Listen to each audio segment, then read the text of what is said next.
weather so cold your sweat froze. It took beatings so harsh you thought your skull would cave in. It took choosing almost certain quick death over almost certain slow death. It took desperate acts behind enemy lines.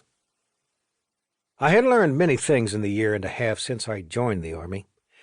I learned how to fall out of planes and land without breaking my neck or wrenching my knee.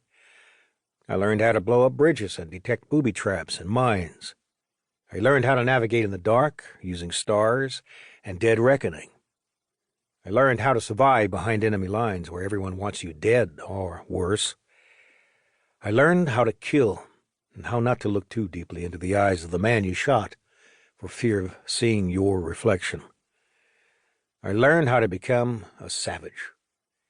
I learned how very dark a man's soul can become when he wills himself to survive. Desperation, hunger, vengeance, and most of all my training as a paratrooper with the U.S. Army's 82nd Airborne made me a fierce warrior, but a reluctant one.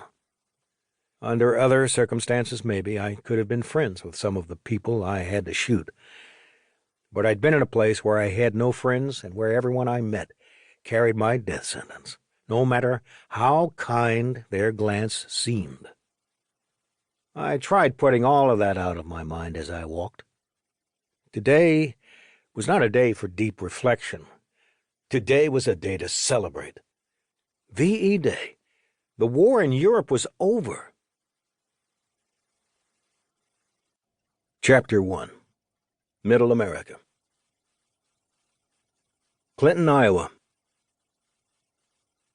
I am 95 years old as I am writing this. There are blanks in my memory now, things I want to remember but can't, names especially, things I never knew to remember. There are also things I'd rather forget but can't.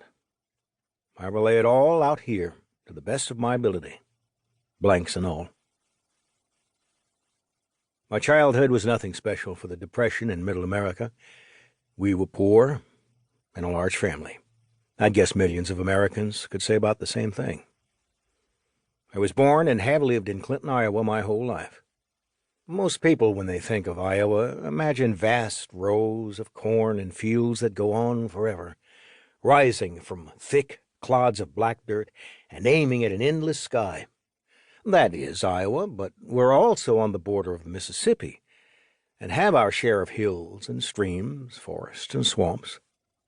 In the eastern half of the state, the river remains an essential fact of life. Lumber was especially important in Clinton's story. They called the city the lumber capital of the world. The wood would be sent down the Mississippi and collected here in town. Large rafts of trees were tied together and pushed by boats to the sawmills and woodworking factories. Anything you could think of that could be made of wood was made in one of those factories. Furniture, fancy cabinets, doors, window frames, toys. It was good business. I was told there were more millionaires in Clinton than any other small town in America. South Clinton was said to be built on sawdust, the pilings and dredging of the river mixed with the factory leftovers. By my time, the sawmills had mostly disappeared, but there were still factories around making things from wood. The shops kept a good part of the city employed. Clinton was a lot like the rest of America, certainly Middle America, and the Midwest, when I was born in 1924. November 4th, 1924, to be exact. There were cars, buses, and trucks, but people would walk a mile or two, or 4, and not think too much of it. Not everyone had indoor plumbing.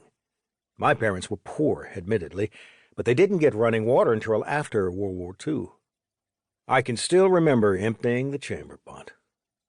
We learned what was going on in the world and down the street from newspapers, which would print special editions during the day if something big had happened. Just about everyone, even my parents, had a radio.